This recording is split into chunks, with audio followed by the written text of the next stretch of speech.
Hey, Sam here with VentTabs, and I wanted to make a quick video. Sometimes that helps just troubleshoot. So I wanted to show you, so this is the vent out of, let's see, I believe it's an LX 470, which I believed was the equivalent of the Prado 120. So that's what I based the design off of, and I pulled the vent down, and as you can see here, maybe, it also has an opening in the tab that's quite a bit larger than the opening in the part that I sent.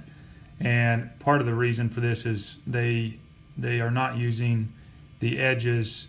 Well, if I put it in there, there's a pretty decent gap, and so the tab that I sent is designed to fit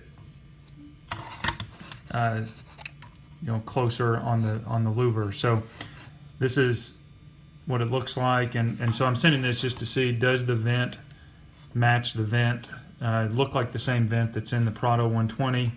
And then to install, I'll start on the louver and it'll snap into place. So that's again the design or how it works in the Lexus. So part of the issue could be that the Prado 120 could be slightly different, and I'm just sending this video to hopefully help in deciding the next step and troubleshooting. Thanks.